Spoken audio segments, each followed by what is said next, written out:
are live. We're live and in person. Yeah. I mean, close to you. Yeah. But I touched you. Yeah. Yep.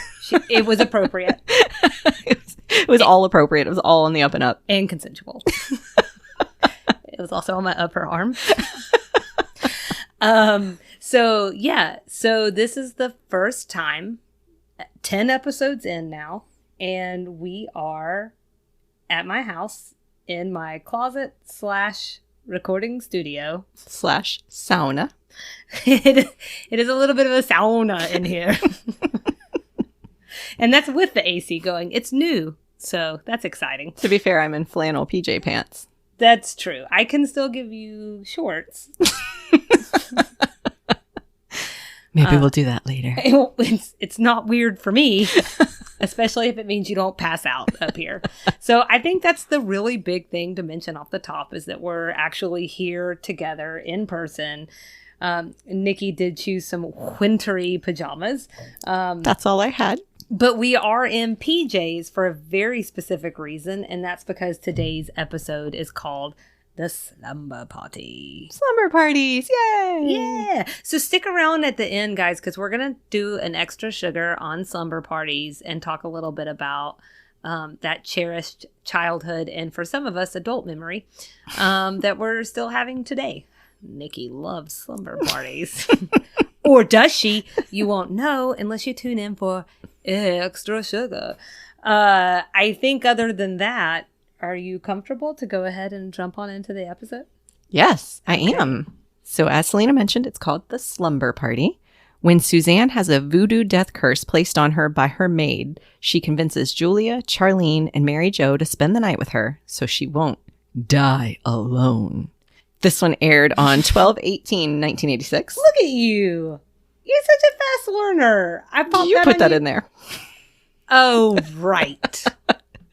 Maybe I Thanks, did Salina. that. Maybe I did that a couple of days ago and forgot. So. Thank you. Oh, right. I did it. Christmas party. Christmas slumber party. Oh, that's nice. It makes sense that you're in. That's what I was going for. Oh, I was hoping good. You would notice the tie together. Yes. So it would have been almost Christmas, 1986, but it is actually June in Georgia, and so I am definitely in shorts because I tried to put on something that was long sleeve, and I thought I was going to pass out. It's quite warm. So LBT was the writer on this one. She was. Also, technically speaking, I do not think that the description's correct. That is not. She doesn't convince them to. We'll get into it. Right. Good call. So. Yeah, that has nothing to do. Yeah. Thank you for pointing that out. They do wind up having a slumber party. Right. But for all different reasons. So. Right, too. Well, let's jump into this thing. Okay. Well, the first part was right. Suzanne has a voodoo death curse on her. She does. We haven't heard about Consuela in some time. It's been a minute. So. She's one of those characters like Ed. Not Ed. What's Mary Jo's husband's name? Ted. Yeah. I didn't think about Charlene's boyfriend for a day and his name rhyming with Ted. So they didn't have to cast far for that one. No. So the episode opens with Julia irritated with a customer and clearly having a cold. Mm-hmm. She's sick. She's not feeling well. And then they've got this annoying customer. Right. And we recorded an episode a few weeks ago when I had a cold. So I fully identify with Julia's attitude in this one. Now, when we got off the computer, did you say that you were going to stomp my face in? No. That was violent. I said I was going to punch your face in. I didn't say stomp. Okay. So Julia's extra salty. So her cold must have been worse, basically. She's really grouchy. She says the only solution to her cold is amputating her nose. I don't know that I got that far with mine. I did take all the medicines. So. Yeah. And I think what we find out through this episode is they don't show us, but it seems like Julia's taking some sleepy time medicine. But we'll get there. We'll get there. We get this whole weird thing with Charlene. Like, she grabs the paper. She wants to show a picture to Julia of the Ayatollah Khomeini. Mm-hmm. And she thinks he looks like Howard Hughes. Mm-hmm. Okay. Were you doing a lot of reference checking at this time? I was. Okay. Mm-hmm. I mean, Howard Hughes I got. But I didn't know that one. Oh, okay. Yeah. Well, not even from the Leonardo DiCaprio movie. Never seen it. Oh. Ended up way down a rabbit hole. Oh. I know a lot about Howard Hughes now. Oh, he's a very fascinating person. Should we hold that for Yes, the end, though? Okay. we absolutely should. Okay. So basically, Charlene thinks that the Ayatollah Khomeini is actually Howard Hughes because I guess they never found his body or something, which that I don't think I knew. Oh. So I don't know. I honestly don't know what the point of this whole conversation was. So we don't have to spend forever here. Yeah. But we do have this kind of thing. Suzanne comes in and they have this very 80s sounding conversation about women being required to wear the veil in Iran. Oh, right. This is a sitcom again, guys. I just feel like that's important to point out. So they're very into the cultural references and very into the like of the moment things. Well, so they talk about stoning women for having illicit affairs. Right. And I don't, there's something about illicit affairs or illicit drugs. And like, I think that comes with such a certain thought pattern that I was like, all right, let me look up illicit in the dictionary. And so it's just basically like forbidden by law. So there were acceptable affairs. Oh, right. If there's illicit affairs, then there's acceptable ones. Right. I assume those are by men. Probably. Okay. Probably. Just making sure that we're on the same page here. You know, I've kind of come around. I think we were talking about it a little bit in the last episode, but I think that LBT was a little bit of like a current event junkie. Oh, yeah. And so I was like, why would she be talking about this in 1986? So I just assumed maybe there was like a landmark something. And what I was able to find was that Amnesty International reported that year 8 stonings in Iran. Okay. So they also, stonings still happen today. And Iran is one of 15 countries where it's either practiced or authorized by law. Good God. So just to say, like, a lot of times, you know, we're doing this comparison between 86 and 2021. Yeah. And some things change, some things progress, some things get worse, some things stay exactly the same. And so it just felt worth saying that, like, it's still a thing. So, but again, a sitcom, we don't have to talk about stonings the whole time. Because we get a lot more fun stuff like Voodoo. You're right. Easy stuff. Right. No problem. Righto. So Julia cleverly calls Suzanne a loose woman. Again. Because that's what she does. That is going on the bingo card, by the okay. way. I was gonna say. Yeah, so, something along that. But everybody does it, so we can't even really just give it to Julia because they all kind of do it. That's true. But like Suzanne is not in the mood, and that kind of gets us around to the crux of the episode. Right. So Suzanne reveals that Consuela put a curse on her. She also reveals that she wants to be called Connie now. She's getting all Americanized. She wears Suzanne's clothes, listens to her records, takes baths in her tub while making long distance phone calls. I do like to picture all of this. Like, I don't know. I know we talked about like some different things about the character of Consuela not being fair, but also I just kind of like to think about Suzanne having to deal with someone difficult because she's such a difficult personality. So do we ever get to see Consuela, do you know? I don't think we ever do. Dug on it. She's in the same bucket as Norm's wife on Cheers. Or, you know, so they're always someone who gets mentioned, but never someone who gets seen. Okay.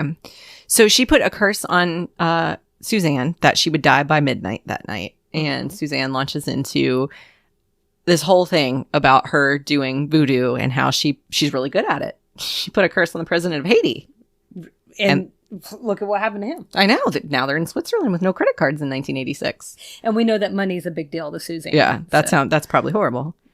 The other thing she says right here before Mary Jo comes in that I thought was funny was she just, whatever happened, she doesn't want Consuela to get away with her hair pieces. Oh, yeah. That was pretty funny. Okay, you know how we're always talking about, like, sometimes I won't write things down because I think you will. Oh. I don't know why, but I thought that was one that would really get you. Yeah. Perfect. Yeah. And I'm sorry. Did we say that she does have a voodoo doll? Like. Oh, good call. That's her. I think I did. No, I don't know. I'm not sure either. Are we here? I'm so excited that we're in person. But I'm forgetting things. Also, I'm so hot.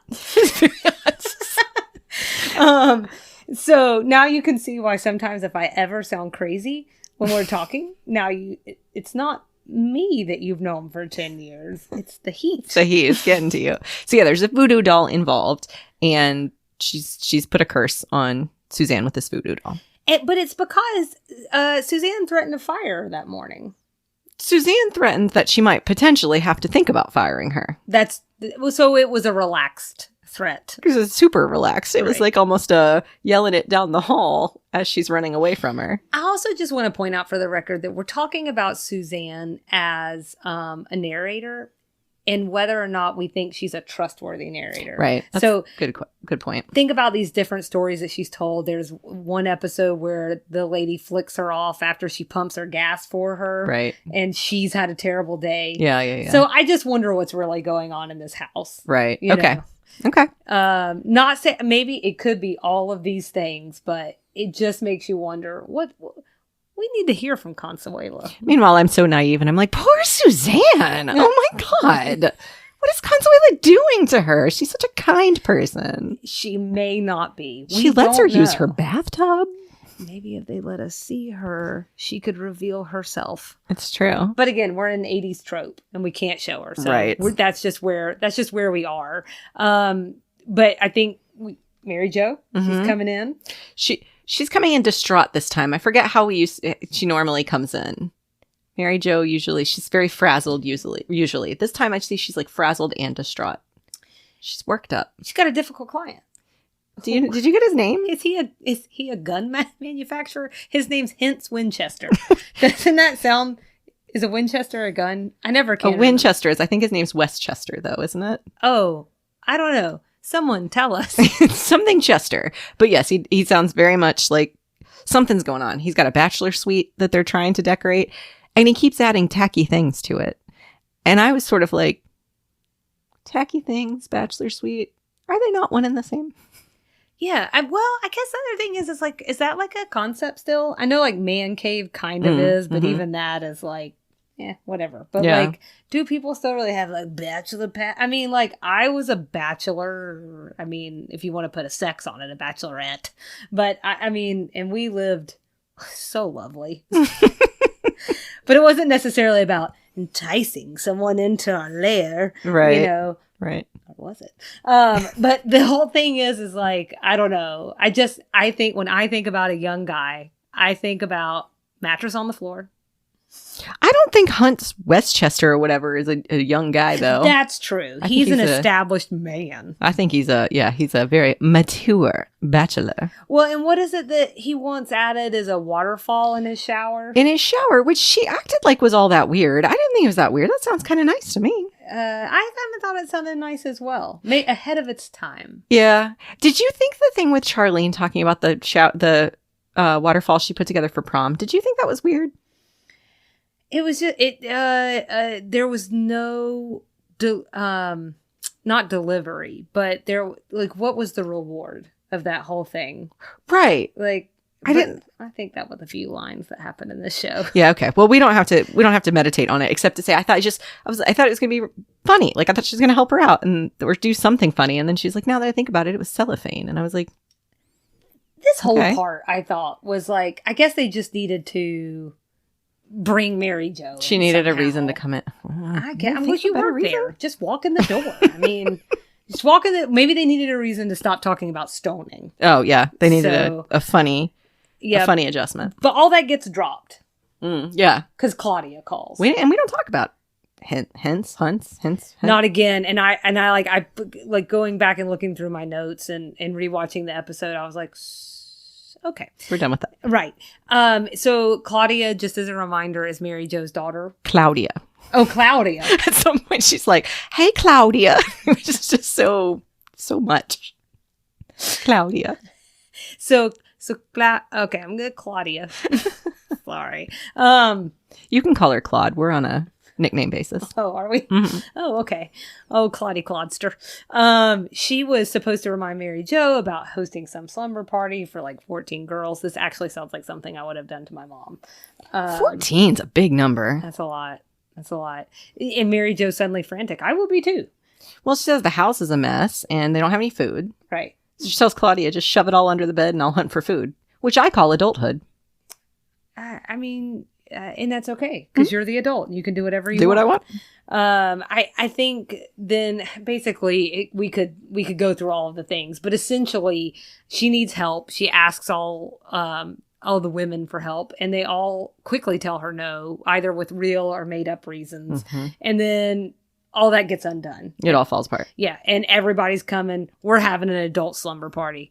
That's why Nikki and I are here in our pajamas today, because we're celebrating Our Saturday afternoon slumber party. We're celebrating old ladies having slumber parties. So Let's normalize that. yeah. Well, I do all the time, but we'll talk about it. Extra sugar. Extra sugar. Tune in. So And ominously, the thunder rolls. it does. And that takes us almost out of the scene. It does almost take us out of the scene. One quick note. We do learn here that Mason is home. Yeah. He's no longer in... he must not be in Tokyo. I think you mean Toledo. Oh, excuse me, Toledo. It starts with a T and ends with an O. I didn't know there'd be a test. I think that's from the last episode. Episode 9 throwback. Yeah, in case you guys didn't tune in. So I think that was the only interesting tidbit from their plans falling apart, is that we learned that Mason's back. And other than that, what we know is do do do do do do do do. Dun, dun. I don't know. Yeah, punctuate it. There's gonna be a slumber party, and the thing is, will Suzanne survive? All right, so I am going to have to do a little Salina sidebar today. Okay. And it's going to be called Unraveling Voodoo Stereotypes. Oh, man. Yeah, I was going to call it Voodoo Hoodoo, but then... Voodoo. Something, but hoodoo, as it turns out, is a real thing, and I feel dumb about that. I didn't know. Oh, it is? It is. It's a real thing. I think I knew this. Yeah, so because I thought it was more like, oh, that's just a bunch of hoodoo, but and maybe that is what people mean. Maybe they are referring to the actual practice, but I thought it meant like that's a bunch of nonsense. Right. Again, I'm just going to say that for anyone who does practice hoodoo, that was ignorance on my part. I didn't know, but that's what we wanted. That's what a little bit of what I wanted to talk about today, because as I was watching this episode, for me, all I could think was, something feels off here. Let's go look at a few things about voodoo. But let me just ask you, Nikki, when you think about voodoo, what comes to mind for you? Like, what images? Voodoo dolls, definitely. And I just always think of Louisiana, like New Orleans. I think of, like, I don't know, like dark occult sort of stuff. And, I don't know, voodoo dolls. Okay. So I'm gonna read what I wrote down the other day to hold myself accountable. Okay. I tend to think about the horror genre. That's horror genre, just to be clear. Darkness, death, cemeteries, ritualistic makeup and dress, ritualistic sacrifice, voodoo dolls. I think about powerful priests and powerful individuals. It does bring the Deep South to mind for me as well. And then also, like, I do know enough to know that there's a little bit of Haiti in the background. So of where some of this comes from. So, but here's what I found, and I want to be very clear. If I have gotten anything wrong, I apologize. Obviously, we're always open to hearing about something that's amiss. I am not a religious expert, and this is not exhaustive at all. But I ran across this Live Science article, and so start there just to say that voodoo is a sensationalized pop culture caricature of Vodou, which is an Afro-Caribbean religion that originated in Haiti. So kind of different. Vodou has very little to do with what most people think of, and what this episode focuses on, which is the voodoo dolls. In fact, I ran across something that said there are no voodoo dolls. Oh, other things have said it's just a very tiny part. So I'm sure someone who actually follows the religion of voodoo could speak to that, but that's just from my quick and dirty research. It's also not to be confused with Louisiana voodoo or hoodoo. These are all slightly different things, although there are similarities. Just to talk about a few quick key elements of the religion, and then we can move on. There is a supreme being called a Bondi. And this is an unknowable and uninvolved creator god. There are also spirits in the religion. And these spirits, they sort of connect to like different aspects of life. So like there's a love spirit, there's an agriculture spirit. Followers believe in a universal energy and a soul that can leave the body during dreams. And they also believe in spirit possession. Now, I think that if you were someone like myself who was raised in a, well, I won't say not necessarily a Christian household, but just by many different Christian people around me. Okay. And as a Christian myself, that is different. This idea of spirit possession is something that's thought of to be bad. But in Vodou, it's different. It is really a good thing and a connection to the spirit world. Okay. So I feel like that's a really big difference between maybe what we're used to and then also what's portrayed in like movies and entertainment. Okay. Historically, this is where it gets really important. Vodou originated with slaves who combined elements of their West African traditions and beliefs with the Roman Catholicism imposed upon them by their masters. So basically what seems to happen based on my reading is that over time, there are different things that happen at different historical marks that build this narrative and this rhetoric that really villainizes the religion, and it really paints a picture of something that's just not really accurate. Okay, so as early as 1685, there were laws forbidding the practice of African religions, and slaves were required to be Christianized within 8 days. Let me tell you all the things I can't do within 8 days. So I'm not trying to make light of this by any stretch, but I mean, that is just, you're talking about someone taking their belief, ripping that away from them, not allowing it. You're totally forbidding it. And so it's no wonder that there was sort of this merge over time. It also sort of reminds me of what the Roman Catholic Church did to paganism. You know, December 25th is a pagan holiday. They tied it to Christianity and made that the day that Jesus was born. And then that was to kind of, hey, no, this is the same. This over here is the same as what you're doing over there. Look, December 25th, you recognize that date. You know what I'm saying? So there seemed to be a lot of that going on. Over time, too, there were some more things that happened that connects like the U.S. and how the U.S. saw what was going on in different parts of the world. This is crazy. I actually ran across an AT&T editorial article. It was like, I think they were trying to promote Halloween movies or something. And then they're like, but voodoo is stereotyped in Hollywood. Here's 5 voodoo movies you may have not seen. But the editorial article is actually pretty good. Good. We'll link to it. But what they posit there is that the fear of voodoo in the U.S. can be tracked back to the 1791 Haitian Revolution. Here I am pointing at you again to see whether we're in person. Oh, just talking to each other over the laptops. But no one got to see how you pulled it back and put it in the holster. Yeah. Just put that away. So at the time, it wasn't Haiti, though. It was Saint Domingue, which was a French colony producing sugarcane by the means of slave labor.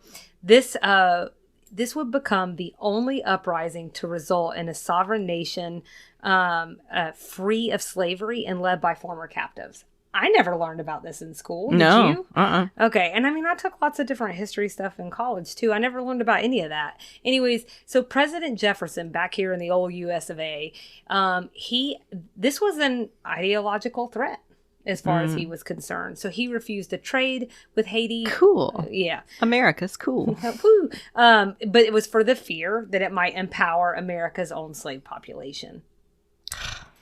Then from here, there are some things that happen that start to sound a lot like the Salem witch trials, which is essentially like a lot of misunderstandings.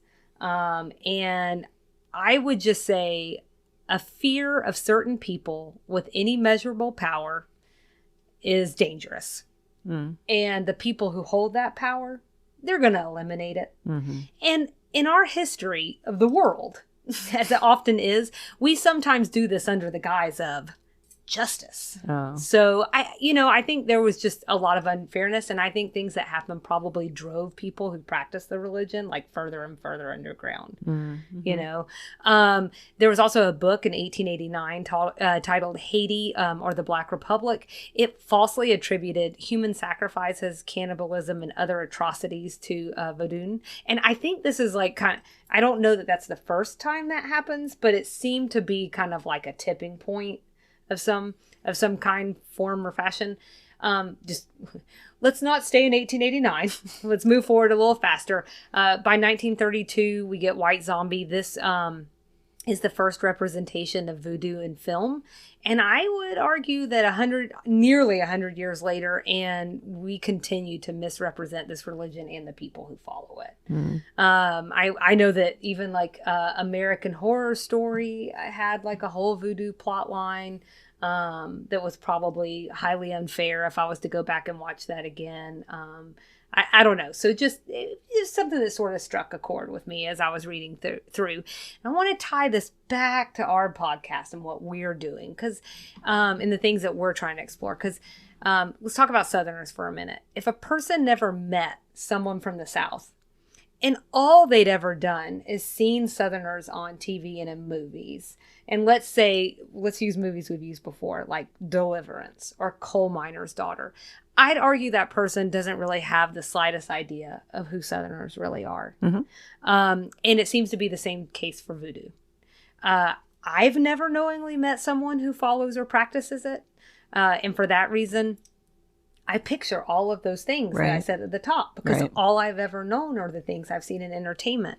But when you start to dig into it, what you wind up finding is that it's not really fair and it's not really accurate. Isn't it amazing how much power entertainment holds, and those people who are responsible for shows and movies and music and all of these things that infiltrate our daily lives, how much power they have, and unfortunately how they misuse it or underuse it.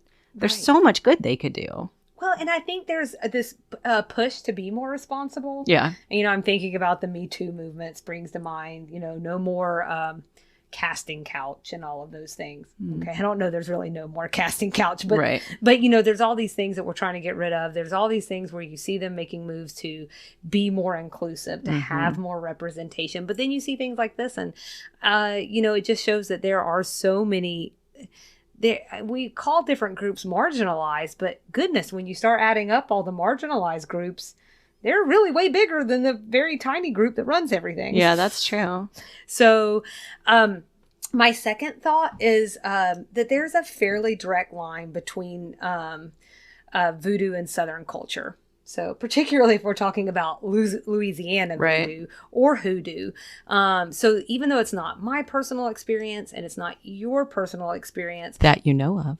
That's true. That we know of. Another reminder is what this is, and I'm Yoda, that the South is a really diverse place full of a really diverse group of people. Yeah. So I know that was a little long, but it's a big feature of this episode. It's almost the whole episode. It runs through the whole episode. Yeah. And so our whole thing is stereotypes, and I thought this was one that we could try and take a closer look at. Well done, Salina. So thank you. Thank you for going on this journey with me. And thank you, listener, for going on this journey with me. If you have comments, tell us. Yeah, we'd love to know if there is someone who practices voodoo who has anything they want to share with us. That would be cool to know. Yeah, because this was like a couple of hours of my life, so I don't think that really is going to connect to hundreds of years of practice. So it's true. Alrighty. Thanks, Salina. All right, so we find ourselves at Mary Jo's house. The night of the slumber party has arrived. Yeah, and we're doing all the slumber party activities. All the normal stuff. Yeah. Scary movies. We didn't get to see that, but everybody seems a little rattled. Yeah. Because we've had a scary movie. I'm going to go ahead and say that the way that I sort of marked this off was we keep getting a lot of minute markers because I think, it's Suzanne. She's freaked out. She thinks she's going to die. So we'll kind of look at it by the timestamp. Okay. And that's kind of how we could guide the conversation, if that's okay. Sure. So the first time I have, because I actually wrote this time down as 11:04. Right. So 56 minutes until Suzanne kicks it. Good for you. Good for you in the math. Well, I did this ahead of time. So that helped. So when it opens up, it's Suzanne, Julia, and Charlene. I think Mary Jo's like somewhere probably checking on the kids. They're in her living room, Mary Jo's living room. And can we talk about the different nightwear since Sure. we're in our pajamas? Right.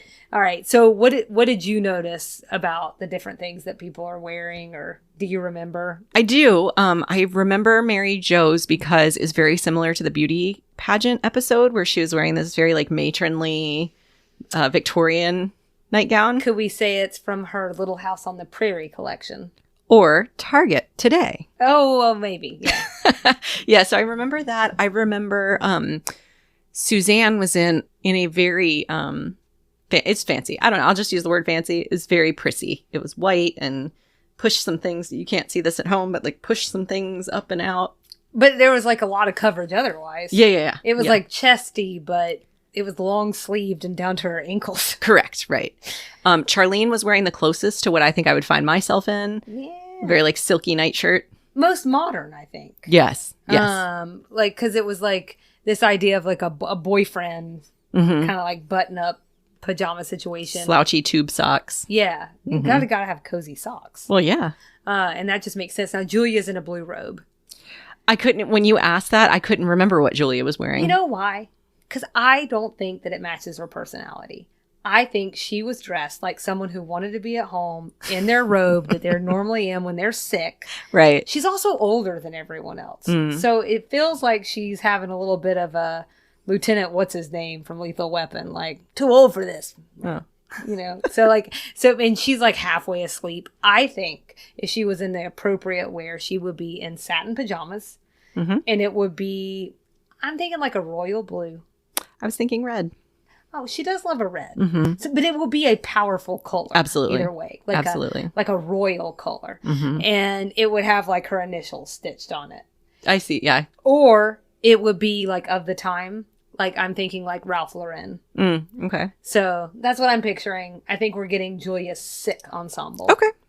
I hope you guys enjoyed that. So I have some questions here. Yeah. First of all, Julia makes a comment about the bed, the couch folding out into a bed. Why don't they fold it out into a bed?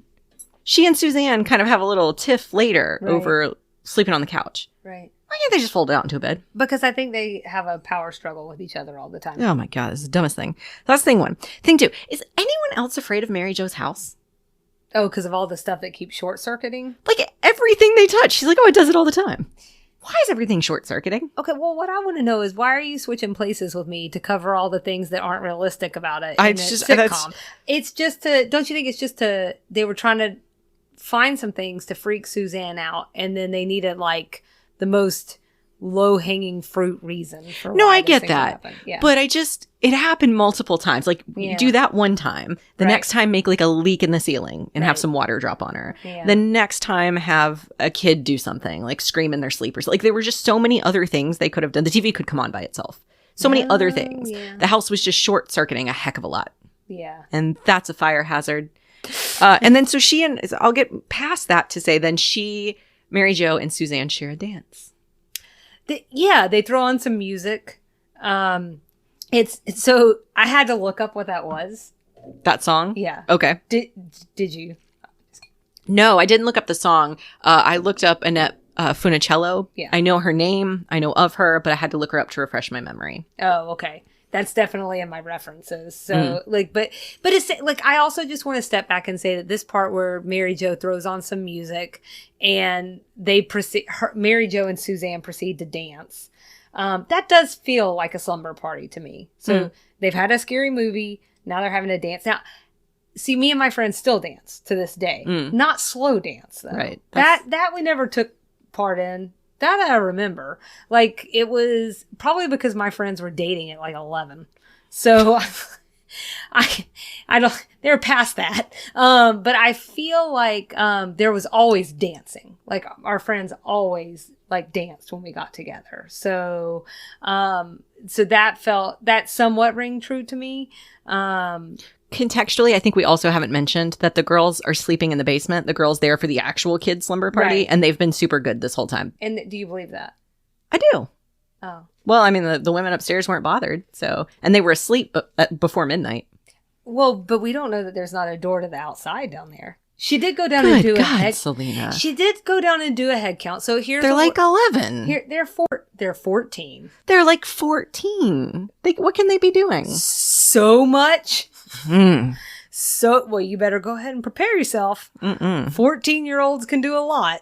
So, I found it a little hard to believe. I feel like Claudia was the decoy. I feel like if you've got 14 girls, you at least have 3 girls that are trying to sneak out to see somebody. Oh my God. I am the most naive 36-year-old you've ever met. Because I'm like, cool. They're just going to bed. How nice of them. Oh, yeah. 14-year-olds, they have no energy. And before midnight, they're always asleep. I was very much like Julia, though. I was born old, so I really would have been asleep by midnight, even at a slumber party, which we'll get into in Extra Sugar. I was born old, too, but, like, skeptical. So then they suggest Mary Jo suggests another slumber party favorite, criticizing your best friends. Yeah. So, but, okay, but have you done that before? No. Also, that sounds very dangerous. It is very dangerous. I think so. This just we'll give it the time marker. It's 11:06 now. I just want to say too that was definitely more than 2 minutes. That whole scene with the dancing, definitely with Suzanne and Mary Jo dancing, and not enjoying it, by the way. Anyways, at 11:06, after they've done the dancing, Mary Jo suggests they make eggs and have this. They're calling it a bull session. I had to look that up. It sounds like that's almost more of like a work term to kind of like get like stuff out into the open. Yeah, it sounded more like that. I didn't find anything that was like a slumber party activity or like something that young people do. You know, I should have looked into it and I didn't. Not that I would have found anything you didn't, but it took me a minute. She had to put it into context for me to even know what she was talking about them doing. Oh, yeah. Well, so so there's ground rules to this bull session where essentially they go around and everybody says what they don't like about each other. It's kind of like you're ganging up on one person one by one. I feel like, are you about to do this to me? Are we about to play this game? Okay. No. I just feel like you're being really specific with the ground rules and you're looking at me very peculiarly. Well, I think it's important to set up the ground rules, which is they're not supposed to just say negative things. It's really supposed to be constructive criticism. Okay. I just feel like this is like spells disaster zone. I agree with that. I think I've told you. We'll talk. I've done this before. So, yeah. Sounds terrible. I know, but we were also 12. I'm very self-critical. I don't need my friends criticizing me too. I think the fact that our friendship survived that was like very telling. Because I don't know. So especially at this age, that seems tough. But you know, Suzanne doesn't want to do it. I just think we get a funny line here. She says, she's the condemned one. She doesn't want to be doing this. She should be living her last moments to the fullest, not sitting around in this old thing staring at these 3. So first of all, we've already said that she's in the fanciest nightgown that ever existed. She really is. It looks like a wedding dress. It does look like a wedding dress. And Charlene looks over and she says, "Let's start with Suzanne." I did think that was funny. And then we start to have that bull session. And it's I think it's Charlene up first, right? Yes. They cut in with them criticizing Charlene for flirting too much. Yeah, they're all at the kitchen table, but Julia's asleep on it. She looks like me after the end of a work week. I was going to say, sometimes I don't get Julia at all, and then other times I'm like, I see you. You see me. We're there together. She probably had the best seat in the house. Yeah, they tell her she's a little man crazy, Charlene.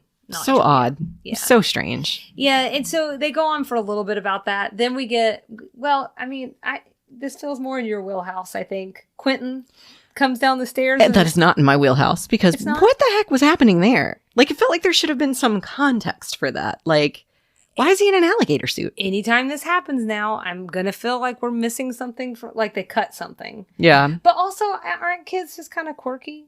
Well, yeah, but it just was so specifically quirky. Yeah. Like, it would have been enough just to be like, Quentin, get your butt in bed. Because he definitely would have been awake if he knew there were 14 teenage girls downstairs. He knew his mom was there with her friends. It always makes me think of an episode of a later season of Growing Pains, when the little sister has this thing where she says, every time I go to bed, it's all party, party, party. I imagine like all little kids imagine that when they go to bed, that there's, and so the family actually throws a real party. I don't know. I don't know. We're not dissecting that show right now. But that's what makes me think of. So I would have imagined he would have come downstairs. The alligator suit was weird. And yes, I wondered if there was something they cut. Maybe they just want to remind you that Quentin is their kid. But I did look at the script. Oh. I looked at our website and it did not seem like there was anything missing. Oh. I think he just came down the stairs in an alligator suit. So what you're saying is it was a choice. Correct. Okay. Right too. Okay. So they move on to Mary Jo. Mm-hmm. Suzanne, did you capture what she said? Mm-mm. Okay. So she says, well, what I don't really like about you, Mary Jo, is you're indecisive, wimpy, and your hair's too frizzy. So Mary Jo replies, I don't know about you, but midnight can't come soon enough for me.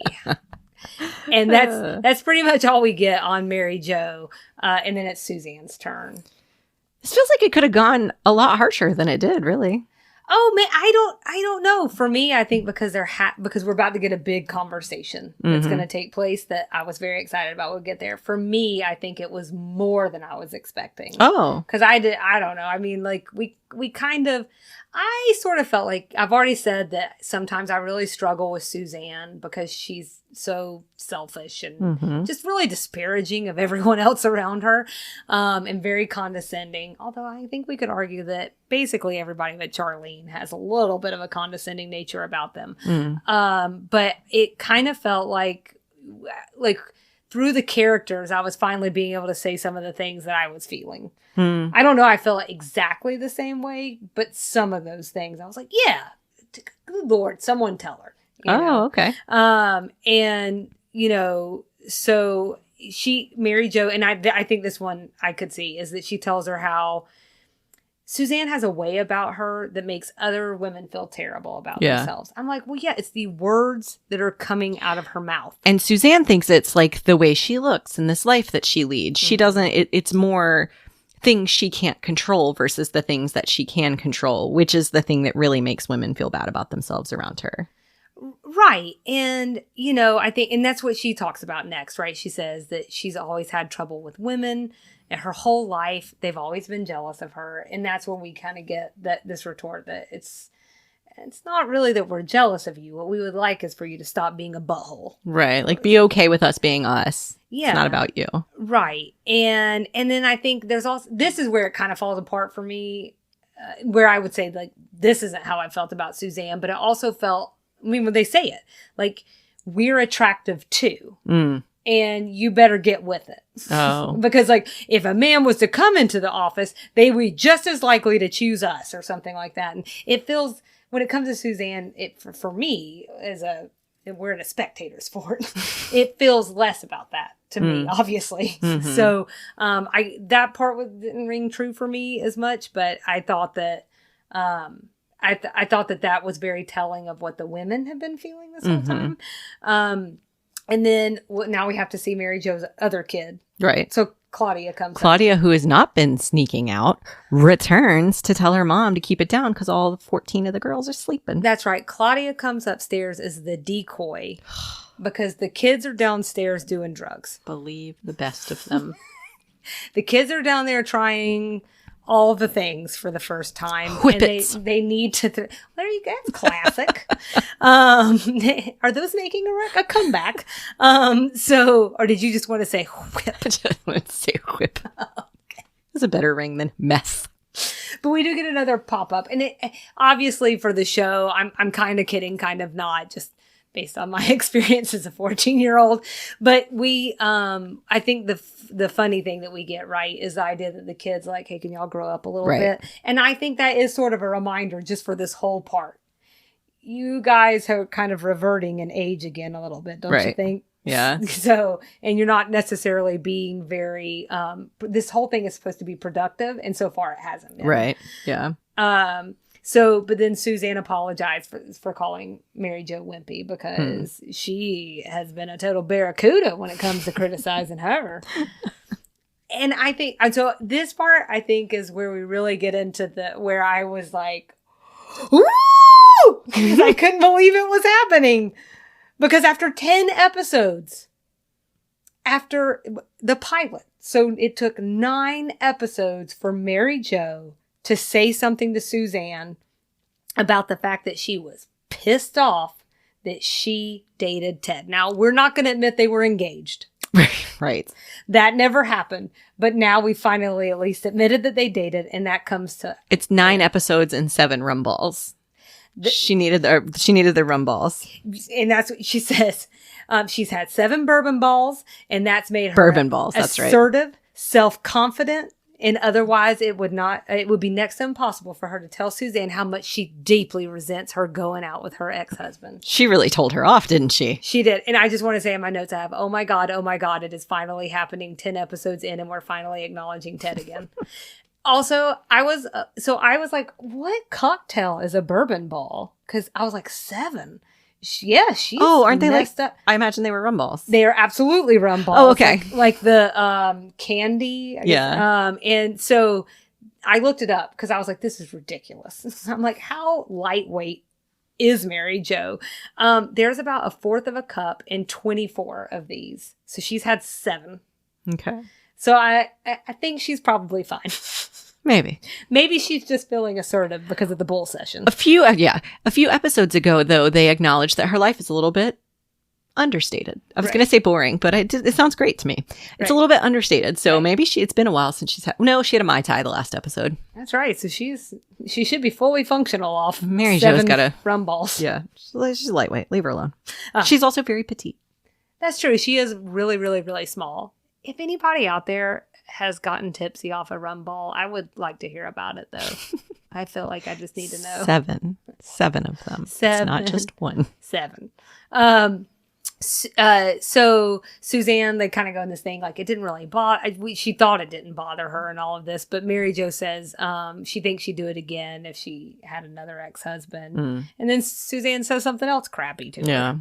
So I mean, all that to say, when we were kind of sort of wrapping on this bull session, Suzanne really hasn't gotten any better. Yeah. And we're 2 minutes now. 11:58. Feels like the New Year's Eve countdown. Right. Till Suzanne bats the bullet. Oh, man. But then, what do we find out? Tell us a little bit about Suzanne's revelation here. Suzanne's jealous of the other women. She's never had a female friendship like Charlene and Mary Jo have. And she's upset because she hasn't. And watching them be best friends is hard on her. I get that. She feels a little bit like an outsider. And I think she's genuinely not self-aware. We know this. She's not self-aware enough to know why. Like why no one wants to be friends with her. And so it's hard when you don't understand why everybody hates you a little bit. It's hard to see other people have friends like that. And you're sort of like, well, what about me? So I feel a little bad for her. Yeah, I mean, I also feel like this gets something too that's like a little women on women hate. You know, which is always really bothersome to me because I think it's so important to empower each other and to care about each other and lift each other up. And I'm always just a little disappointed when I see people, you know, just doing the opposite of that. Yes, I hear that. Though I mean, Suzanne's just crappy sometimes. She's just really crappy. And like, I could see why the other women, I don't want to say gang up on her because I don't think they really gang up on her. I think they just like don't take her crap sometimes. And so they're not out to make her feel better about herself because she feels plenty good about herself.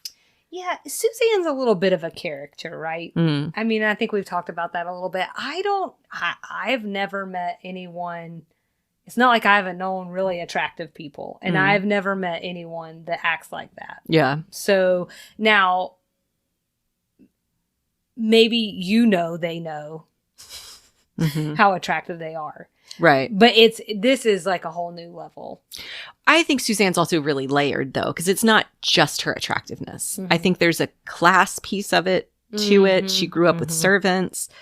She grew up the youngest child, who I think when we had the episode that included the mom, sort of told us that she was always sort of put on a pedestal and always told exactly she's very, very special. So I think there's multiple layers to it. It's the attractiveness is part of it, but the obscene self-confidence and the sense that she's better than most anyone in the world is another piece of it. Yeah. It's complicated characters is what we're trying to tell you. Humans. Yep. We're all a little complicated. Like onions. Like onions. And now we're 1 minute until Suzanne's demise. So is this when Julia comes to? Yeah, Julia wakes up now, finally. Julia's with us. She is alive. Her cold medicine has worn off. You know what's funny to me here is that she wakes up and she just starts eating a bunch of food. Right. And seasoning it. What is she eating that was just sitting on the table? I mean, so... Oh, there were eggs. Oh, that's right. Because Mary Jo made eggs. And she must be a huge salt person. We had the salt on the sandwich. I thought it was pepper. Oh, this time. Oh, was it? I don't know. Okay. I thought it was. Who knows? Because I've paid attention because you pointed out the salt last time. It looked a little blackish brown to me. Well, whatever. She does not enjoy either the way she makes sandwiches and needs to season them on the outside of the bread. And she also needs to season Mary Jo's eggs. She was not satisfied. Mm-hmm. But actually what made me laugh about that is because if I fall asleep on the couch and I get up, I definitely have to eat to get up the stairs. You need a snack? Yeah, I need a snack to motivate me to get all the way to the bed. Gosh. So I'm just saying, I see Julia there. That's where we connect. I was like, me too. I would need that to get over to the couch to go back to bed again. So is this where we get another short circuit? Oh, we do. And this time it's worse. It's like she's saying it's the lamp, but everything goes out. Yeah. And Suzanne is like jumping up. She's panicked. She's flailing around. If you were a minute from death and the power went out, I think you would be too. Well, and this is too bad too, because all this is happening on the tail end of their having a moment. Yeah, they were hugging and they had the special music. Yeah, we have to cue the special music so you know it's an emotional moment. And so like they're, she's just never had best friends like these before. Then all this happens. Charlene has to restrain her. Yeah. Just like pull her down into the chair. But it's a short circuit again. It happens all the time. And now we are after midnight and she's still alive. She is still with us. She didn't die. Mm-mm. God, why won't she die? Oh, wait, what? Sorry, nothing. No, I thought you loved her. The bull session turned me. This is why those are a bad idea. Oh, you're on their side now, I see. No, everybody's best friends, right? And they're all going to skip off into the night. Or what really happens is... Suzanne becomes a jerk again. She's relieved and she just slowly walks it back. Yeah. I think just watch the episode, guys, but she slowly walks it back. And not so slowly. Thinking about a minute's time. She's taken away the best friendness. She's regained her power as the most beautiful one. Yeah. She was going to work as a nurse in a hospital and help out sick children. She'll just take a middle income family out for dinner. I'll take it. At a nice restaurant. Yeah. Sounds not good. Anywhere. At a nice restaurant. Yeah. So, she's, and this is again this thing like where we have no character growth. Yeah. Just the tease of it and then get out of here.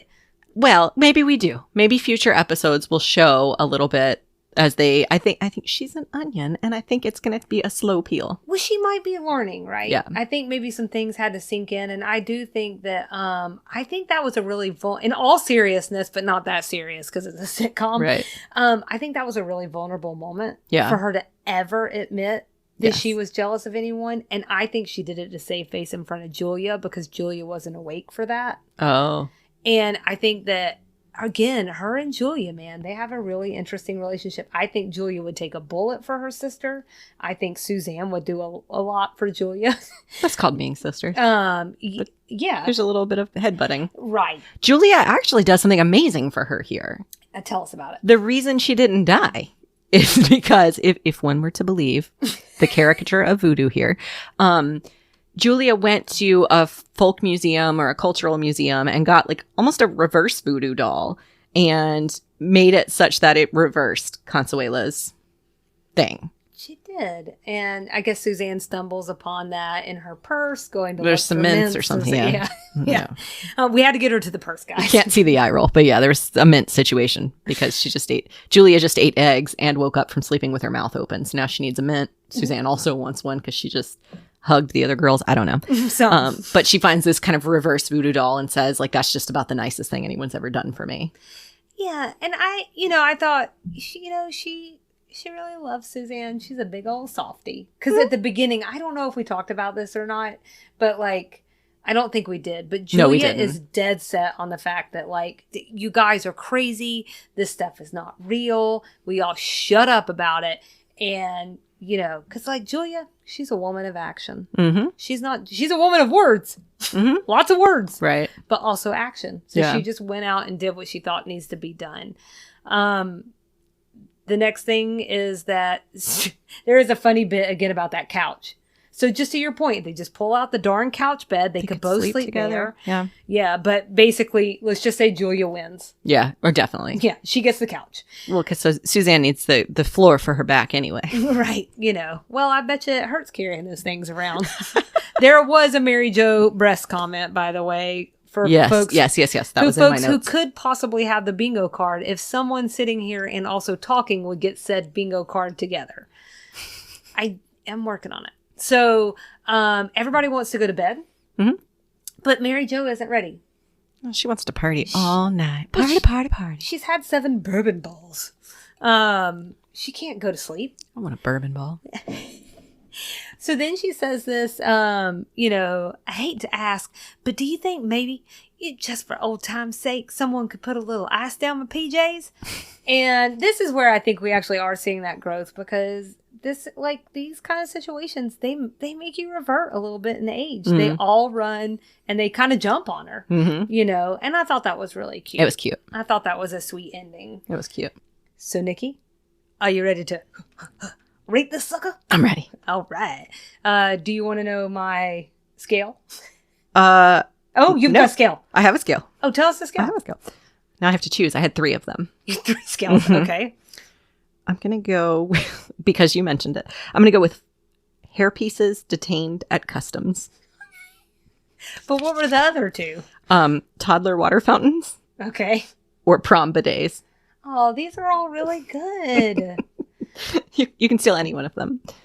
Except, you can use this one. I'm going with 4 hair pieces detained at customs. I really liked this episode. Okay. Aside from the voodoo stereotypes, which you busted up for us at the beginning of the episode, which I'm very grateful for because there was a lot in there that I didn't know. Aside from that, it was a super lighthearted episode, in my opinion. Mm-hmm. Slumber Party is just like the quintessential, for a lot of people, quintessential sort of childhood, teenage weekend event. Mm-hmm. And so it was just really fun to watch these women kind of revisit their childhood in that way. I also enjoyed the moment with Suzanne and most of the other women. And I am hopeful. I'm clinging to the fact that this may be a step towards some character growth for her. Mm-hmm. She walked it back, but I think to your point, it was to save face in front of her sister. I think she really does care about these women. And I think they really care about her. So for all those reasons, I think it warrants a 4. Okay. Well, I want to tell you my rating scale because let's just get all the rating scales out on the table. Let's do it because people at home need to have options. Yeah. So mine was ice cubes down Mary Jo's pants. But I really like the toddler bidets, so I'm going to go with that. So I'm going to say that I gave it 5 out of 5 toddler bidets. This is my first perfect They were toddler water fountains. Toddler water fountains. I love that. I got it wrong. You gave it 5? I gave it 5. Holy crapoly. It's my first 5. Yeah. Wow. Yeah. Well, I love slumber parties.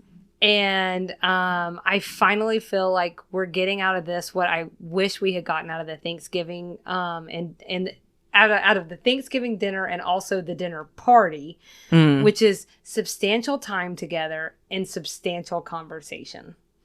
Okay. I also, we finally talk about Ted, which makes me feel like the show is somewhat grounded in reality. Yeah. And then, there was a truth to it for me. Like, kind of like a feel of nostalgia. You can almost see it, feel it, and like even remember what it was like to be a tween and a teen. But you can't ever fully have it again. Yeah. And there was something about that there for me. And it's a bittersweet feeling, but there's also something kind of beautiful about it. Oh my God, you're going to make me cry. I'm so sorry. I've been feeling super nostalgic lately. Slumber parties we'll get into are not my favorite, but I've been feeling nostalgic about other things in childhood. Yeah. I pulled out my CD collection recently and going through those and remembering loading up your CD changer and just listening to an entire album song by song. I've been feeling that a lot lately. You're putting me there. There's something about being, man, in your mid-30s. Like, you're finally getting to that point where you've lived a little bit of life, You've seen some things. You've done some things. You're getting to do some substantial things. And I feel like your reflections are different. Mm-hmm. So, I don't know. So I think that brought out a lot of stuff for me. The other thing is even though you can't have all those things again, you can have deep, meaningful relationships with women, no matter what the world tells us. That's true. So, and I just want to say, I'm like, this is not my notes. You gonna cry? No, because I rarely do. Can I pinch you and make you cry? I like to save that for like the ride home from work. Like any grown adult. I'm just kidding. I don't drive home from work anymore. So I don't get to cry there. Salina hasn't cried in a year. Right. Oh no, 2020 was last year. I've cried. But no, just to say that, like, I want to appreciate this moment that we're sitting here. We've done this thing. It's important. We've got 10 years of friendship under our belt now. And I think we've done a pretty good job supporting each other. We have. In careers, family, this crazy thing that we're doing on the side now that doesn't feel so much like a side thing. Who needs sleep? That's for losers. Who needs that when you can be up thinking about Instagram ideas? I'm glad you made me laugh because I might cry. Thank you, Salina. I'm going to keep it light. I'm just going to say a couple of complaints. Go for it. Because even in fives, I got complaints. Go for it. I hate that Julia was asleep the whole time. I'm okay with it. She had a cold, man. We're grumpy when we have colds. But I wonder if it was like something going on. Like, it's weird that they chose to put, like, in the writer's room, which was one writer, and for this one, like, why we chose to put her asleep. Like, oh, wow. You took it way deeper because I just thought it was carrying out what she said at the beginning, which was like she wanted to amputate her nose and she was going to spend the night draining her sinuses. So it would have rang untrue to me if she had been partying with everybody else. And I agree with that, but it feels like they set that up to do that because they didn't want her there. And maybe it is because LBT said that's the only way that Suzanne will be truthful. Yes. Yeah. Yes. I'm glad you said that because that was going to be my next theory. We figured it out. We didn't talk about this, but my other complaint too was like, so when Mary Jo and Suzanne are dancing, Julia seems to insinuate that it's about to get like girl on girl. Yeah. And I just thought that was stupid. I was going to mention that earlier and what was there to say about it? But now here I am doing it. Kinda. Like you do, Salina. I just try to limit my number of eye roll sort of moments to maybe one or two an episode. But to be fair, the lady was 45 in 86. So I think, Right. that probably truly was her perspective. Two women are dancing. Yeah. Which is twofold for me because who cares is the first thing. Right. And so what? Is the second might be like C number 1 and then number 2 again. So like it wouldn't matter if they were about to have a thing. And part 2 is women can have those kinds of intimate relationships and do more intimate things. And it may not mean anything except for they have a really close friendship. It's okay to touch, I think. I'm not touchy, I should say. Right. No, I'm like, don't touch me. So everybody at home knows I fully expected a hug when I showed up today and I got no hug. I think it's par for the course with Julia's character, though. She's super buttoned up. She's super conservative liberal. So it didn't surprise me. It just was sort of like, oh my God, here we go. We're going to have like that homophobic thing happening. Right. So fortunately, she passed out after that. So I moved on. Yeah. And I didn't have to deal with her again. That's right. And then I think the other thing is too, is like we're still getting that trope about Consuela, but I think if we have to do that and that's the way we're going to handle it, at least we weren't talking about her. We sort of shifted all the energy to the curse.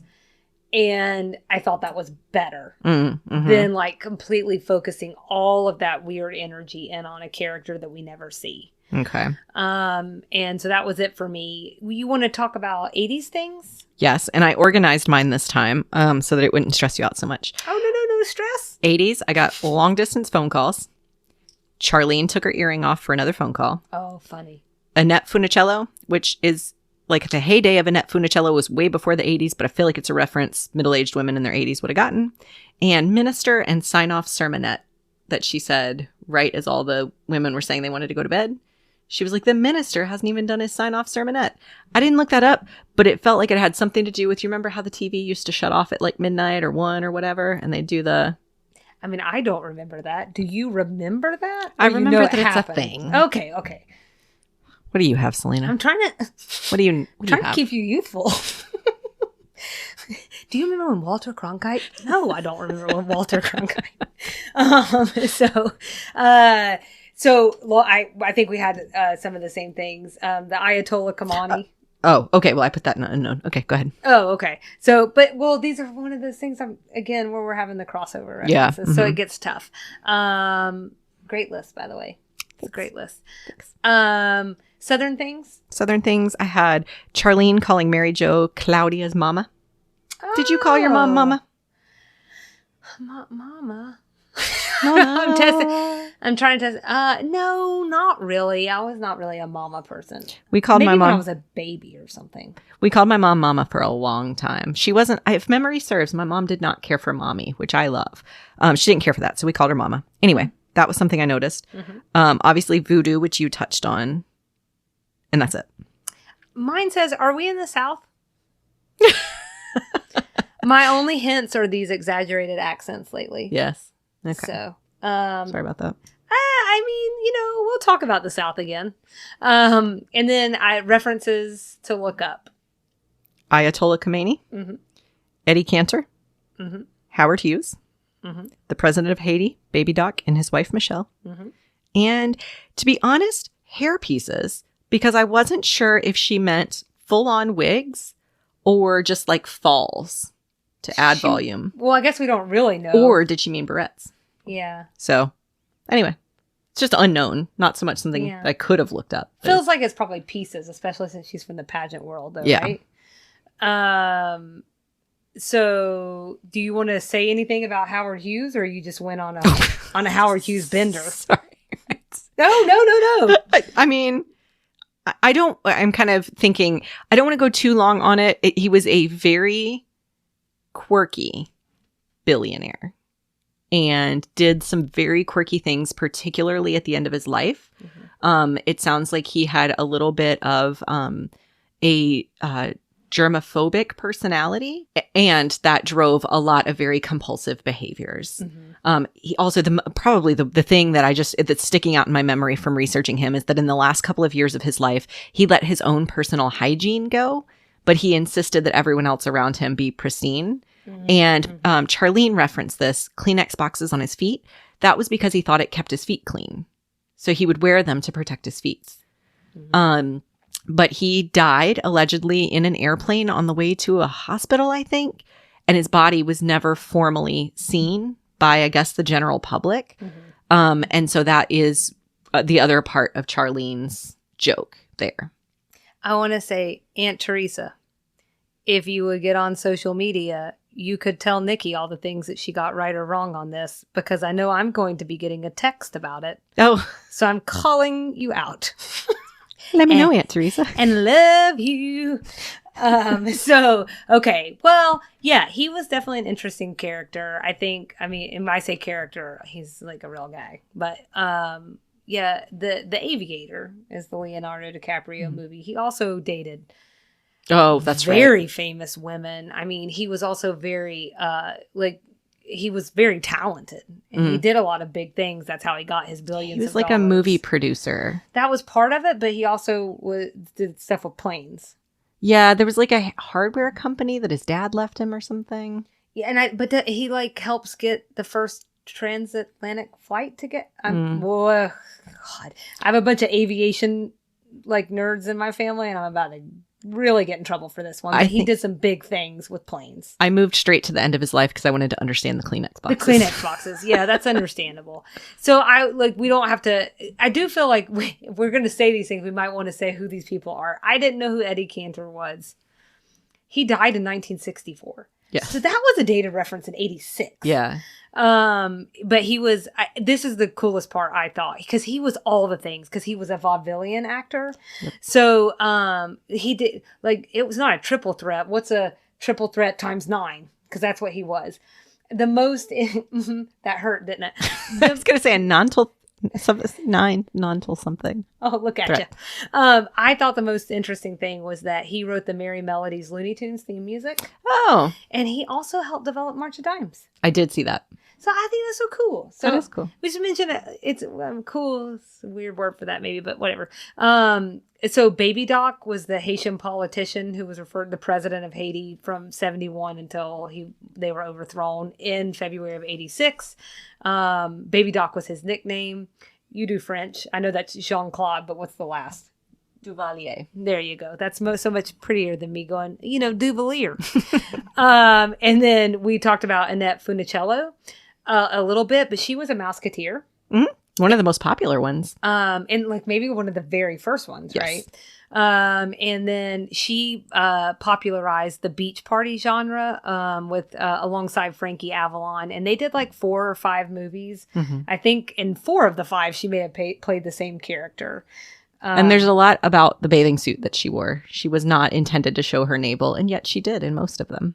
Oh. It's just interesting. It is interesting. Well, it's a different time. Mm-hmm. I was like, isn't that when the bikini first came out? It was a different time. And, one of the things that Disney stars talk about now is the kind of the curse of being a Disney star as you grow up. And she was a Disney star. And so she had to fight that stereotype as she was becoming a woman and growing up. Oh. So it's the more things change, the more they stay the same. Yeah. Not easy to be a child actor. It's not. Oh, also maybe worth mentioning that Annette Funicello was diagnosed with MS.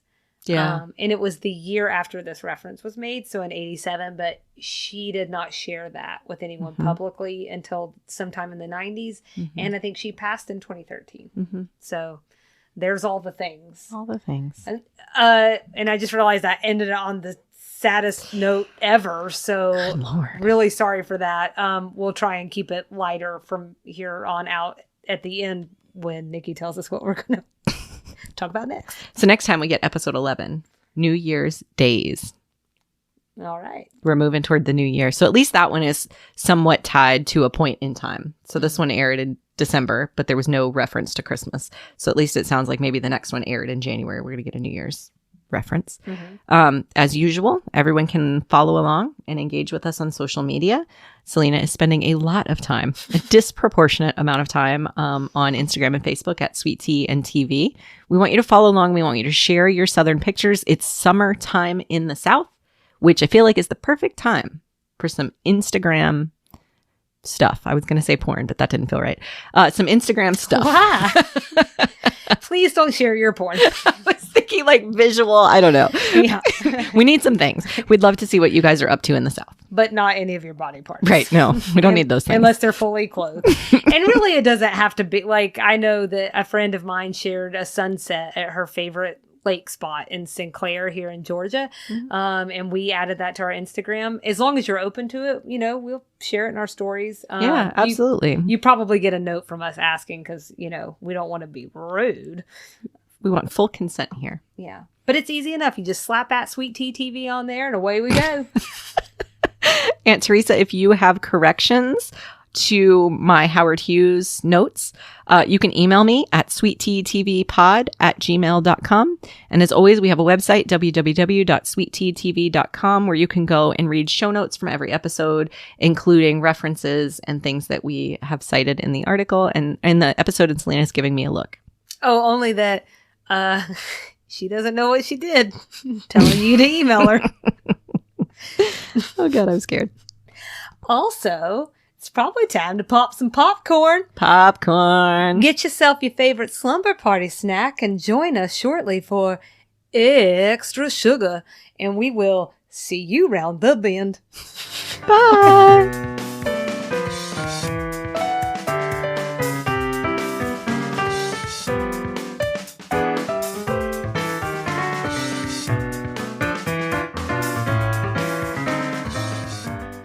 Welcome to this week's edition of Extra Sugar. This week we're going to cover something that is, well, the namesake of the show and one of my favorite things in past times and present times and for all time, slumber parties. So we're going to talk about it, Nikki. Okay. So one thing that we did, for those of you who can't see anything, which is everyone except for me and Nikki, is that we sort of assembled a powerhouse of snacks. And by we, that mostly means Salina got us candy, popcorn, chips. I just brought ice cream. Homemade ice cream. So Peanut butter cup. every time it comes down to it, what you'll know is if Nikki did something, she's going to have made it from scratch. If I did it, I will have lovingly prepared my wallet down to the store to buy it and then carry it home. So it's sort of making something. There's beauty in both. Yes, I make my way to the store and I overthink everything. I probably spend as much time picking things out of the grocery store as one does making homemade ice cream, I'm guessing. I really do. I think that you probably do. It Yeah. probably did not take me that much longer Yeah. than it did for you to pick. Well, I will go ahead and tell you, too, that I am also accused by my friends of being very slow. They were making fun of me the other week for how slowly I unload a dishwasher. Oh, dang. They'd never seen someone do that activity so slowly before. And so they were giving me a really hard time about it. It's not slow. It's cautious. Well, I like to make sure everything's really dry. Was it someone else's dishwasher or yours? Oh, they've seen me do both. Okay. Well, someone else's dishwasher, I'm intentionally slow because I don't want to break things. Ah, yes. My house, I slam crap around. I like to see how much it can take. I got the kids. I got to know. Yeah. That's true. You want to make sure that it's durable. And yet we digress. Slumber parties. Slumber parties, rights. That's right. So one thing that I wanted to kick us off with, besides 5 minutes of me talking about nothing, Emptying the dishwasher is nothing. It's not nothing. it's a very big job that takes at least an hour, right? Is that what I did is, and this is for all of my my closest girlfriends, I'm going to dedicate this segment to you all. For anyone who's listening that doesn't know, I have now what is really a group of 10 best girlfriends. 9 of them, we've known each other through some of us as early as 8 and 9 years old, and we're 36 and we're still friends. Well, some of us are not 36 and they would want to punch me for, speeding their age up. But all that to say that all these years later, we're still really close friends. And to this day, we still have slumber parties. Aw. We don't call them slumber parties. Really, it's more of like logistics. We all live in fairly different places. And so if we're going to drive an hour or two somewhere else to stay, we just want to spend all the time with each other that we can and really make it count.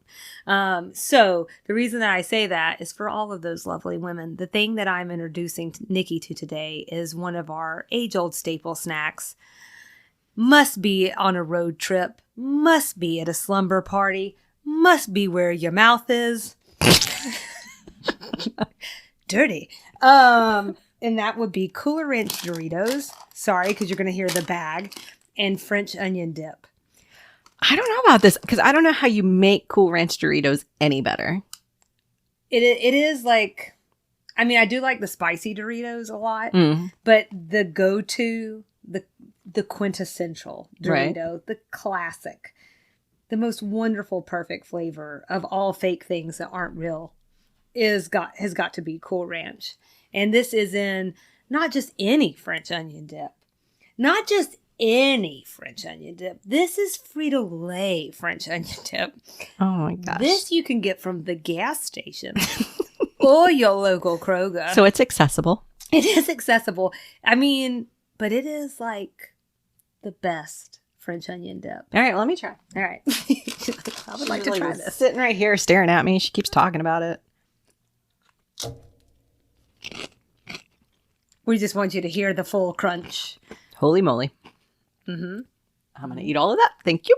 So does that feel like something that maybe you're not on board with the slumber parties, but maybe you're on board with the I'm on board with dip. the food. Okay. Well, and that's what part of it was I called it a slumber party starter package, because if there is something that rings true for a slumber party, no matter what your age is, it may be more alcohol fueled now, but it is also lots of good food. And I don't mean good for you, but just real crappy food.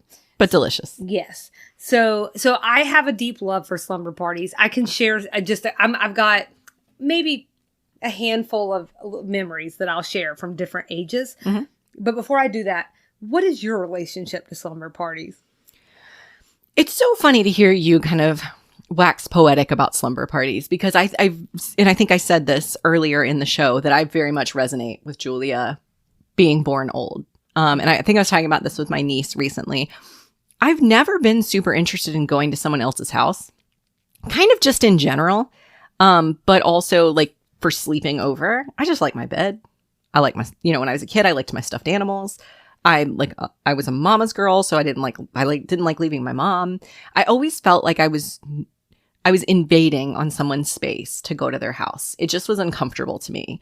That said, I did have slumber parties growing up, and so I've been thinking about it with this episode and trying to remember some of those. And I do have a couple. I don't know if I had like a really bad experience at a slumber party. I don't remember it if I did. But again, like I just associate slumber parties with feeling away from home, feeling uncomfortable, and then also feeling like I didn't have a super close group of girlfriends like you did at that like prime slumber party age. So like when I was in elementary school, I went to 3 or 4 different elementary schools. I went to one middle school, but I didn't live near the middle school for most of the time I was there. So it wasn't really until I got to high school and had a really core group of friends. And then college is actually where a lot of my favorite slumber parties were. But of course, you're in college, so you wouldn't call it a slumber party. Mm-hmm. But I do have some memories of them. I'm not super nostalgic for a slumber party. Okay. I liked being home. Well, and so we're using the term slumber party because that's what they're using here. But I think what we normally say is like a spend the night. Yeah. Also, probably should have looked into if there's a regional difference with that. Oh, yeah. I didn't think about that. Yeah. But okay. Well, that makes sense, especially with the whole idea of having been to that many different schools in such a short period of time. It is sort of hard to find a home base of like friends. We were a really close-knit family. So I think going somewhere else, like we moved through all these different states and all these different houses, and the one constant is your family, your brother and sister. So a lot of like, and there were 3 of us. So like slumber party was just like a Saturday night in our house, like staying up and watching SNCC or TGIF, or, like my sister and I shared a room for quite some time. And then as we got older, we didn't, but she would come in my room and we'd watch like Space Ghost Coast to Coast together and fall asleep in the same bed or something like that. So slumber parties for me just have a different ring to them, I think. Oh, well, you were never not having slumber parties. Right. Okay. And then we talked about this before, but I'm an only child, so not exactly the same experience for me. Although my mom is the one who taught me how to put together some epic snacks. So well, there you go. And I do have, like we were talking earlier offline about nostalgia. And so definitely I have a nostalgia for Blockbuster. And going and picking out more movies than you could ever possibly watch. Did you watch the documentary recently? Did we talk about this? I did. Oh God, I cried at the end. Yeah. I cried knowing that will probably never be a thing again, and how sad it is my kids won't know the joy of going to Blockbuster after school on Friday. And like you said, picking out movies that like, who has time to watch them? But you find time. Yeah, you do. And just the whole experience, is really amazing. And that actually is relevant because there was definitely a time period where part of the slumber party experience was, like before our friends could drive and we were like off doing things that we shouldn't be doing. which is how I know that Claudia was leaving the house. Oh my gosh.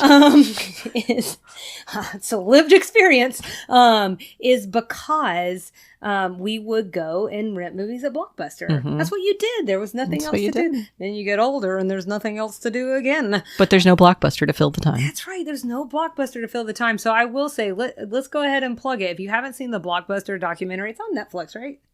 Is that where we watched? I can't remember. It sounds right. I'm pretty sure it's on Netflix. It's really good. Sounds right, because it's kind of jacked up. There's like this whole piece in there about how Netflix. That's absolutely right. Yeah. Yeah, because Netflix tried to buy Blockbuster. It's a little cannibalistic or something that it would be on Netflix. Yes. That sounds right. Well, but I think what the documentary says is that Blockbuster kind of dropped the ball on it. Yeah, So. well, whatever. But what you guys should definitely check it out if you hadn't. It's really good. It's got that nostalgia factor, but also it's just interesting to hear about this last Blockbuster that keeps on trucking it. And is it Alaska? No, it's in Oregon. That's right, Oregon. And I actually, when I Googled something about slumber parties. Now I can't. Oh, I'll get into what I was Googling because it's related to my slumber party memory. But they, I think, hosted a slumber party. You had a chance to like buy a ticket to have a slumber party at the last remaining Blockbuster. Like it couldn't have been last year, sometime recently. Yeah. Huh.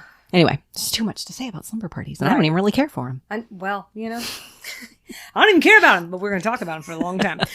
So with that in mind, I'm going to jump into my memories, and then I'll toss it over to you. Okay. And then we'll let you guys go so that you can go have a slumber party or Eat Doritos and French onion dip. Yeah, that's right. Again, Frito-Lay French onion dip, and that's not even me trying to do anything crazy there. That's just me saying that's the good one. Although Trader Joe's does have a caramelized onion one that's good too, but it's not as good as this one.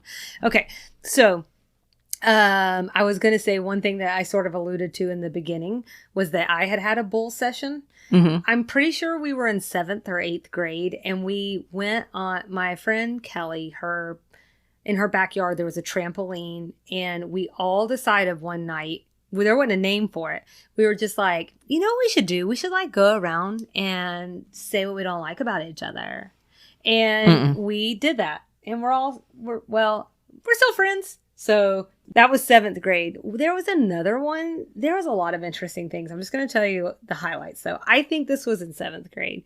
We did freeze one girl's bra. People Why really a do bra that. And not, yeah, well, I don't really. That sounds refreshing to me. She was, it does, doesn't it? I wish I was in a frozen bra right now.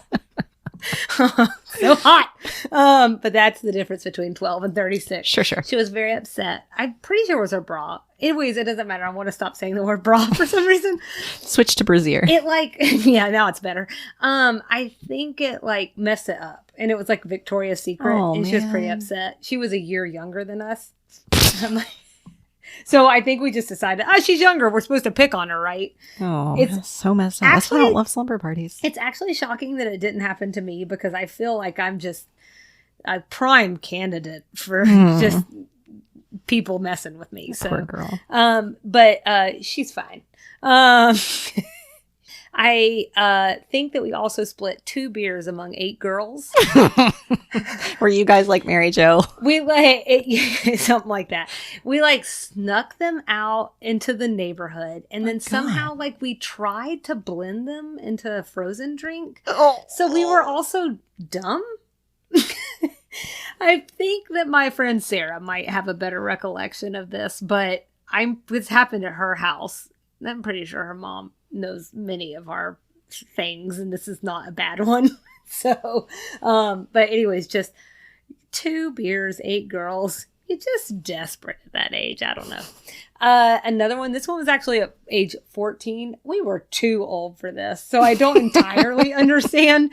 But we decided, I think this is going to make you mad. So hopefully you'll still be my friend after this. We decided around 2:00 in the morning in like September that we were going to go caroling around their neighborhood. We didn't go up to the doors, but we definitely ran through the neighborhood singing. So I want to say there's a handful of things in my life that I'm not proud of, even though it was fun at the time. Oh my gosh. I feel like everything bad that's happened to me after the age of 14 somehow relates to that decision that night. You guys can't see my face, but I'm appalled. I can't believe that no one called the cops on us. Oh, my Lord. So that was one. And then the final one, this is a grown-up version.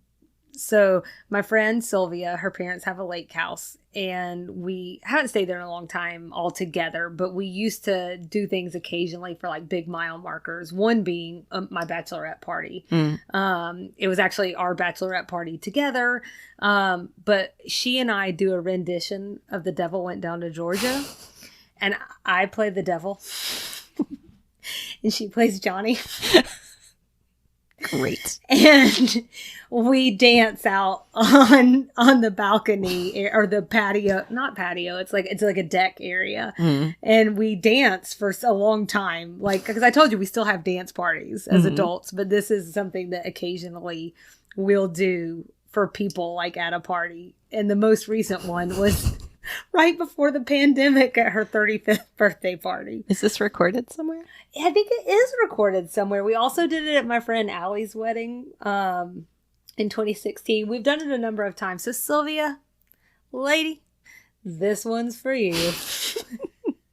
Because I am normally, like, it's not even really my personality to do that, but I just love doing it so much with her. Sounds so unlike you. That I don't care. Oh, Yeah. wow. Yeah. She's an excellent Johnny. She really knows how to air fiddle. Perfect. And she's very proud of her skill. I'll see if I can track down a video for you. Yeah, you don't have to share it with everybody, but I would love to see it. Okay. And then tell us some slumber party memories. So the earliest slumber party I remember wasn't truly a slumber party like you're describing it. I remember being in Girl Scouts, and I think there was a Girl Scout, Boy Scout combined slumber party at a place I think was called Discovery Center. I think. Do you remember Discovery Zone? Like when you were a kid? Okay. So I looked that up this morning because it's Discovery something. And I found Discovery Zone. It wasn't like that. This was like a children's museum. It had one of those balls the metal balls you put your hand on and your hair would stand up. One of those was there. I have a very vivid memory of that. So this would have been when I was like 8, maybe 7, maybe. I remember that night. And I just remember how cool it was to be inside this place at night when you weren't supposed to be there. And to be there with like your friends. And I think it was, like I said, I think it was Girl Scout, Boy Scout. So that was really cool. All these like kids my age being there. We had a slumber party on prom night.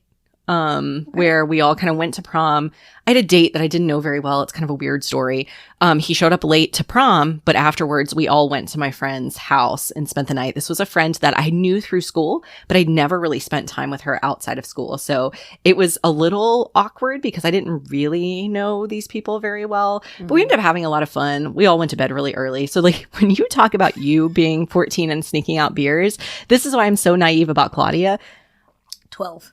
I hope my mom is listening right now and remembering the time she reamed me for being a freshman in college and having a sip of alcohol because it was my first time literally to have a sip of alcohol, and I was a freshman in college. I had never had anything before that age.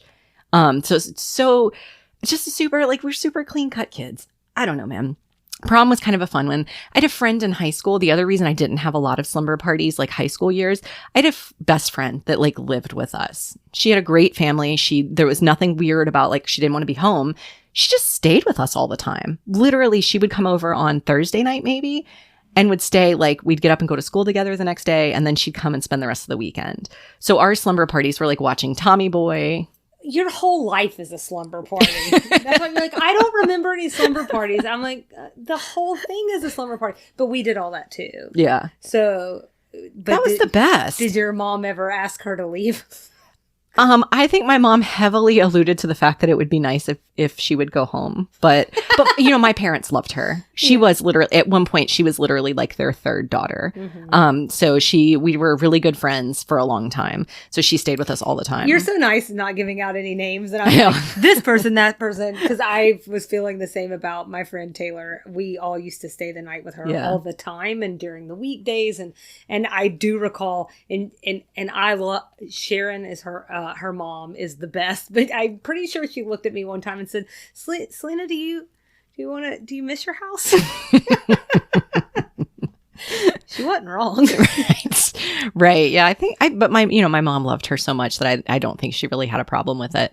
And then the other slumber party. So again, my slumber parties really started in college. During rush, my junior year, we would have to go back to school early because rush would be before school started, obviously. And if you lived in a certain housing situation, I think the dorms might not have even been open. So you had to find somewhere to stay for those nights.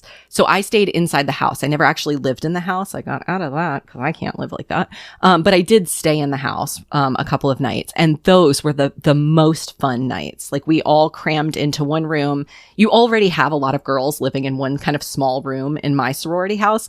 So there were like 4 girls in this one bedroom that's probably the size of this room we're in right now, this is Salina's closet. It's larger than a normal closet, but it's not like where you would put 4 people to live. Right, yeah. So we were already in there. Mm-hmm. And then you would add like 5 more of us and we'd all be like camped out on the floor. That's where my friend taught me, my dear friend Laura taught me that calories don't show in your, like when you eat too many calories, they don't show on your body for at least, I think she said a week or 2 weeks. So it was perfectly acceptable that before we had to put on all of these dresses that we've so carefully picked out for rush, we would be sitting there eating like spoonfuls of chocolate chip cookie dough raw.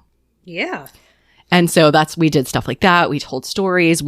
I'm sure we shared similar like bull session sort of things. None of that really sticks out to me. I just remember it being just this magical time of like school wasn't in session. We hadn't really started our rush stuff that we had to do quite yet. And it was just really fun. It was like no consequences. We didn't have to go anywhere. It was just fun. That was one of my favorites.